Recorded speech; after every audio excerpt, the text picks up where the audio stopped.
بسم اللہ الرحمن الرحیم۔ ناظرین، اکثر خواتین جب اپنا تعارف کرواتی ہیں تو کہتی ہیں کہ میں ہاؤس وائف ہوں۔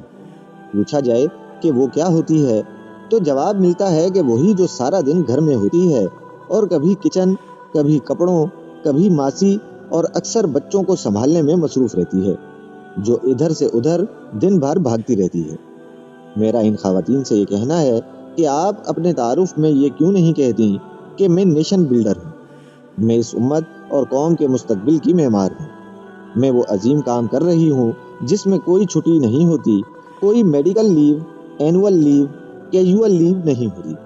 میں وہ ہوں جو عمر بن عبدالعزیز، محمد بن قاسم، صلاح الدین ایوبی، طارق بن زیاد، سلطان فاتح نور الدین زنگی، امام بخاری، امام ابو حنیفہ، ٹیپو سلطان، شیر شاہ سوری، علامہ محمد اقبال، محمد علی جوہر، غازی علم دین اور ایسے ہزاروں لوگوں کے پیچھے ہوتی ہے جس کی قربانیوں اور مشقتوں کے بغیر ایسے گوہروں سے ہم نہ فائدہ اٹھا پاتے نہ روشناس ہوتے۔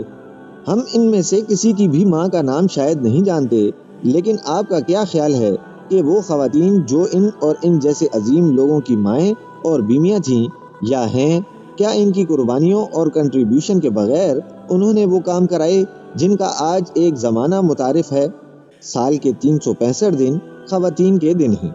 ان کا ماں ہونا، بیوی ہونا، بیٹی اور بہن ہونا چھوٹی نہیں، بہت بڑی بات ہے۔ اتنی بڑی بات کہ میرے نبی صلی اللہ علیہ وآلہ وسلم ان کے لیے اپنی چادر بچھا دیا کرتے تھے۔ اللہ تعالی ہمیں اپنا مقام اور مرتبہ پہچاننے کی توفیق عطا فرمائے، آمین۔